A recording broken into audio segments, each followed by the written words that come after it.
Dude இதான் இன்னைக்கு பார்க்க போகிற திரைப்படத்தின் விமர்சனம். கதை என்னங்க, ஒரு இளைஞன் அவர் ரொம்ப ஆசைப்பட்டு பாசத்தோட நேசத்தோடைய காதலோடையும் சுற்றி திரிந்து வாழ்க்கையை அவருக்காக அர்ப்பணித்தவர் திடீரென்று ஒரு திருமணம் செய்கிறார். திருமணத்திற்கு ஒரு நேரம் போகிறார். ஒரு காதலன், முன்னாள் காதலன் திருமணத்திற்கு போனால் என்ன நடக்கும் ஏது நடக்குங்கிறது எல்லாம் தெரிஞ்ச விஷயம் தானே. அவர் போனோடனே எல்லாம் கரெக்டாக, எல்லாம் மாப்பிள்ளை பொண்ணு எல்லாம் இருக்காங்க. முதல்ல சொல்லு, ரீசன் சொல்லு, என்ன ஏன் ஒதுக்கிட்டேன் அப்படின்ட்டு.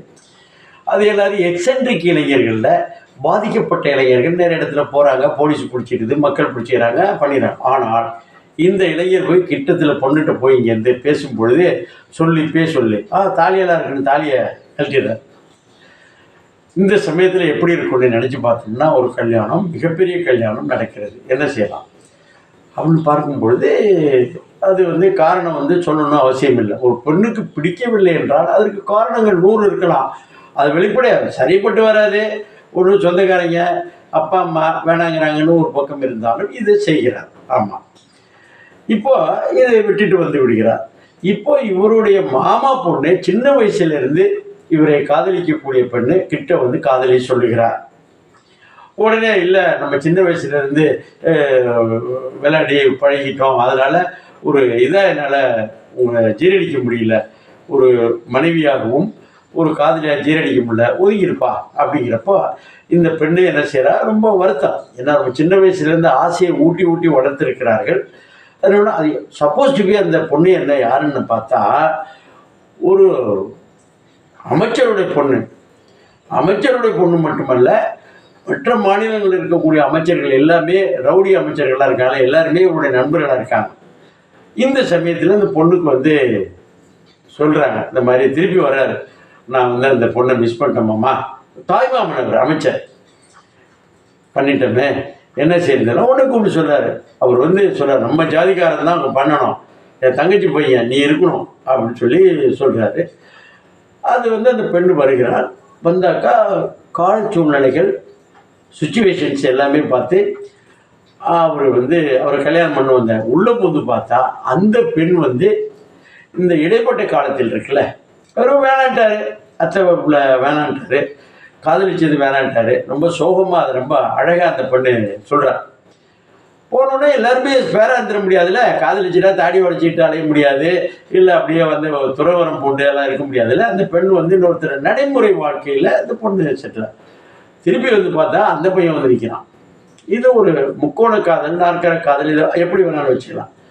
இப்போது அந்த பொண்ணு சொல்கிறார், நான் நீ என்னை வேணான்னு சொல்லிட்டப்பா, அதில் இடைப்பட்ட காலத்தில் அந்த இளைஞர் என் கூட நம்ம இன்வால்வ் ஆகிட்டேன், அதனால் அவரை தான் கல்யாணம் பண்ணணும். இங்கே அப்பா பார்த்தாக்கா வெட்டி போடுவேன், ஊற்றி போடுவேன், காலி பண்ணுவேன்னு அவர் சொந்த தங்கைக்கே இந்த மாதிரி காதல் திருமணம் பண்ண போய் கொண்டு இருக்கிறாரு. ஹஸ்பண்டை கொண்டு இருக்கிறாரு, பொண்ணு இன்னொரு தங்கச்சியும் கொண்டு இருக்கிறாரு. இப்படி வந்தவர்கிட்ட அப்படின்னா எப்படி இருக்கும்? இப்பொழுதுதான் ட்விஸ்ட் அண்ட் டர்ன் வருது. என்னாச்சு, அந்த காதலனாக இருக்கக்கூடியவர் அழகா என்ன செய்கிறாரு, பிரதீப் ரங்கநாதன் இந்த இருவரையும் சேர்த்து வைப்பது. கிட்டத்தட்ட ஏறத்தாழ நீங்கள் இதெல்லாம் பண்ணிகிட்டு இருக்கக்கூடாது, அந்த 7 நாட்கள்லாம் அதெல்லாம் போயிட்டுருக்கக்கூடாது. காதல் அந்த 7 நாட்களாக இருக்கட்டும், நிறைய படங்களில் வந்திருக்கு. இருந்தாலும் அது மாதிரி இல்லாமல் சேர்த்து வைப்பது, திருமணம் செய்து கொண்டு மனைவியை தன்னுடைய காதலன் கூட வாழ வைப்பது, அதை வாழ வைப்பதன் மூலமாக குழந்தை பெறுவது, அந்த குழந்தையை அழைத்து கொண்டு இங்கே இருந்தால் அப்பா இந்தியாவிலே இருக்க முடியாது, வெளியில் ஏற்பாடு செய்வதற்கு அது தியாகம் அல்ல. ஒரு விருப்பம் இல்லாத பெண்ணை கூட வச்சுக்கிட்டு இருக்கவன அந்த மனசை பார்க்கிறார்.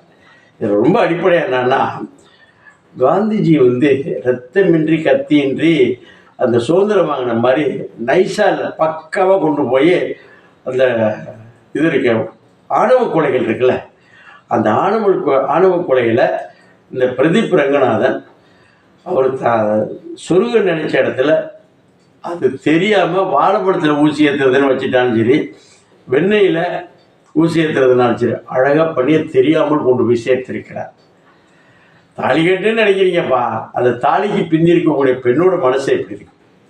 காதலன் காதலிச்சு பிடிக்கல, அதுக்கு ஒரு ரீசனை தேடிட்டாலும் எவ்வளோ பைத்தியக்காரத்தனம் என்பதை ஒரு தெளிவாக சொல்கிறார். இன்றைக்கி இருக்கக்கூடிய இளைஞர்களுக்கு இதுதான் பிரச்சனை. போனாக்கா இவர் தண்ணி அடிப்பார், இவர் டோப் அடிப்பார், எல்லாம் போயிட்டுருப்பார். இந்த பக்கம் போனாக்கா இதை மாதிரி இருக்குது. என்ன செய்ய முடியும்? இதுதான் வாழ்க்கை, இதான் நடைமுறை. இந்த நடைமுறையில் எப்படி இவர்கள் வெற்றி பெற்றார்களா? அதில் வில்லனாக இருக்கக்கூடியது எப்போதும் பெண்ணுடைய அப்பா தானே வில்லன். ஒரு நண்பர் மீசையெல்லாம் பெருசாக வச்சுட்டு இருப்பார். என்ன தெளிவா இது மாதிரி இருக்கு, எனக்கு 3 பொம்பளை பிள்ளைங்க இருக்குது, இந்த பயனோலாம் கொடுக்குறதுக்கு பூந்துருவாங்கிறதுனால ஒரு பயம் காட்டுறது. இது போய் அமைச்சர் டீசெண்டாக சரத்குமார் என்ன வில்லத்தனத்தை அவர் ஒரிஜினலாக வில்லனாக திருப்பி அந்த பக்கம் போகும்பொழுது அந்த வில்லத்தனத்தை சிரிச்சுக்கிட்டே எப்படி டீல் பண்ணுறதுங்கிறத அழகாக பண்ணியிருக்காங்க. மொத்தத்தில் இந்த திரைப்படம் காலத்திற்கு ஏற்ற, அது இல்லாமல் பிரதீப் ரங்கநாதன் தன்னுடைய மார்க்கெட்டு அதெல்லாம் உயர்ந்து போயிட்டார். அதெல்லாம் 100 கோடி ரூபா பிஸ்னஸ் பண்ணும் பொழுது அதை கல்யாண மண்டபத்தில் பண்ணக்கூடிய அலப்பறைகள், கல்யாணத்துக்கு அப்புறம் நடக்கக்கூடிய நடைமுறைகள், இதெல்லாம் என்ன மாதிரியான கொடுக்க முடியுங்கிறத வஞ்சகம் இல்லாமல் கொடுத்துருக்கிறார். ஆமாம், இந்த கீர்த்தி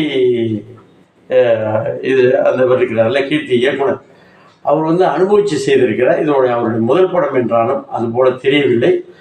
இது பார்க்க வேண்டிய படம். குடும்பத்தோட வயசு பிள்ளைகள் உள்ளவர்கள், வயது ஆனவர்கள் அல்லது வயது அந்த வாலிப பருவத்தில் இருக்கவர்கள், கல்யாணத்துக்கு உள்ளவர்கள் இது பார்க்க வேண்டிய படம். குடும்பத்தோட தியேட்டரில் போனால் அந்த எஃபெக்டோட பார்க்கறதுக்கு வாய்ப்புகள் நல்லா இருக்குது. போகலாம், ஒரு முறை பார்க்கலாம். ஏன்னா குடும்பத்தோடு போய் பார்க்க திரும்ப திரும்ப பார்க்கக்கூடிய ஒரு படம் தான் அது.